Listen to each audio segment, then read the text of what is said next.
Hi, I am Joe, an artificially generated newscaster, and here are the most important cyber world news of the last week.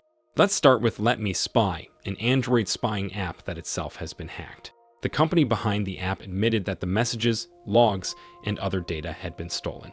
LetMeSpy is a stalkerware, meaning that once installed on the victim's device, it remains hidden. The identity of its developer remains unknown, but databases pertaining to both the development and the app's users have been shared with a limited number of journalists.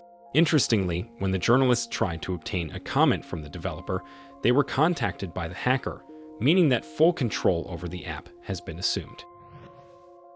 In recent news, hackers attacked TSMC, the world's largest semiconductor manufacturer, and decided to ask for $70 million to give the stolen data back. The infamous Russia-affiliated hacker group Lockbit has posted about hacking TSMC this Thursday, June 29th, threatening to publish stolen data if their demands are not met.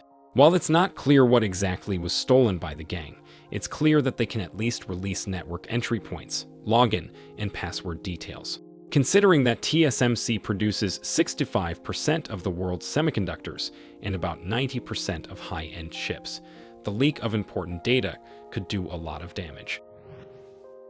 Another serious incident happened at Suncor, a major Canadian energy company. Suncor gas stations across Canada were hit, and some of their systems have been knocked offline, remaining inoperational for days. The company said the data of its customers is safe, but certain features, such as payment systems and car washes, are out of order. There was no information on who and why attacked the company, but the attack seems to be very large-scale and reminds of previous cyber attacks on the Canadian energy sector. It still pales in comparison with the attack on Medibank, which was one of the biggest data breaches of 2022. While the attack happened last year, only now the true scale of it was revealed.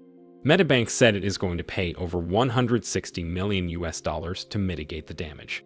The leak, which happened in October last year, resulted in the information of nearly 10 million Medibank customers being released on the dark web. It was conducted by a Russian hacker gang Revol, which demanded $1 per customer to delete the stolen data. When the bank refused to pay the ransom, all of the data got released.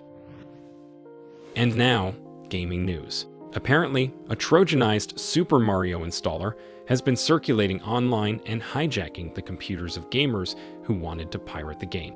The installer was discovered by a cybersecurity firm Cycle. According to the researchers, the infected game installed a cocktail of malicious files that used the resources of the victim's computer to mine cryptocurrencies. And let's end with a story about Russia. Wagner, a Russian PMC which staged a mutiny against its country a week ago, seems to be still waging war, but now in cyberspace. Allegedly, a Wagner-affiliated hacker group also claims to have hacked a Russian satellite company Dozor, which provides internet satellite connectivity to some of Russia's largest organizations, such as Gazprom, Rosatom, the FSB, and the Moscow regional government. It was also discovered that Wagner now has an official ransomware which encrypts the data of its victims and directs them to Wagner's recruitment channels. It is unclear if these attacks really have anything to do with Wagner, but the story is really quite interesting. I made a separate video about the virus, so check it out. And that's it for this week. See you in the next one.